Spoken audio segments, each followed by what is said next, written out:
Dear friends, നമുക്ക് ഈ ഒരു ക്വസ്റ്റ്യൻ ചെയ്താലോ. 126 ഇൻറ്റു 32. 2 ഇൻറ്റു 6 എന്ന് പറയുന്നത് 12 അല്ലേ. ഈ 2 നമ്മൾ ഇവിടെ എഴുതും. ഓക്കെ, 2 ഇൻറ്റു 2 ഇനി ഇവ തമ്മിലാണ് മൾട്ടിപ്ലൈ ചെയ്യുക. 2 ഇൻറ്റു 2 എന്ന് പറയുന്നത് 4 ആണ്. 4 പ്ലസ് 1 5. ഓക്കെ, ഇനി 2 ഇൻറ്റു 1 ഈ നമ്പർ മൾട്ടിപ്ലൈ ചെയ്യുക. 2 ഇൻറ്റു 1 എന്ന് പറയുന്നത് 2. ഓക്കെ, ഈ 2 കൊണ്ട് നമ്മൾ എല്ലാ നമ്പറിനെയും മൾട്ടിപ്ലൈ ചെയ്തു. ഇനി 3 കൊണ്ടാണ്. 3 6.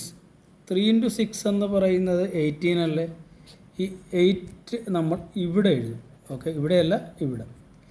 Then next 3 into 2. 3 ഇൻറ്റു 2 എന്ന് പറഞ്ഞാൽ 6 അല്ലേ. 6ഉം ഈ ഒരു 1ഉം കൂടെ വരുമ്പോൾ 7 ആകത്തില്ലേ. Then 3 into 1. 3 ഇൻറ്റു 1 3 ആഡ് ചെയ്യുക. 2 5 plus 8 13 1 7 plus 2 9 plus 1 10 1 plus 3 4. ഇതാണ് നമ്മുടെ ആൻസർ. ഓക്കെ.